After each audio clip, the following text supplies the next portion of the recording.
Bonjour à tous et bienvenue dans notre émission. Aujourd'hui, nous allons vous montrer comment animer une réunion en utilisant la technique du métaplan. Cette technique d'animation est très utile pour faire remonter les idées d'un groupe de 10 à 30 personnes sur un sujet précis.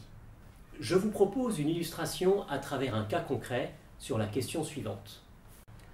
Comment faire pour que notre équipe soit en phase avec la valeur respect? Nous allons laisser les collaborateurs réfléchir individuellement sur cette question, avec comme consigne d'écrire une idée par post-it en lettres capitales pour que cela puisse être lisible de tous. Au bout de 5 minutes, l'animateur collecte les idées de la façon suivante. Alors, qui a une première idée? En arrivant à l'heure. Super. Une autre idée? En prévenant en cas de retard et en disant bonjour le matin. Très bien. Ok. Une autre idée? En débutant nos réunions à l'heure. Super.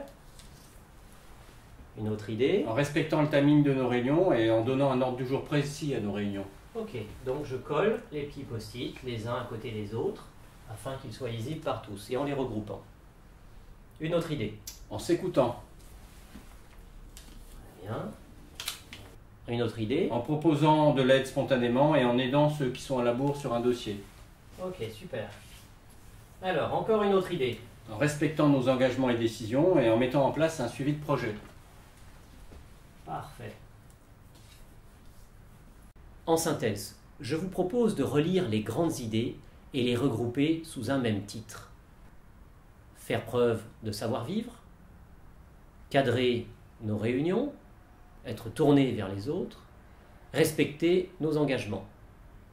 Conclusion. Ce travail permettra d'acter des décisions et de mettre en place des règles de vie agréées par l'ensemble de l'équipe. Elles pourront par la suite faire l'objet d'une charte ou d'un règlement intérieur, d'un accord d'entreprise. En guise de compte-rendu, prenez une photo de l'ensemble. Utilisez le métaplan au service de l'innovation, du changement et de la créativité.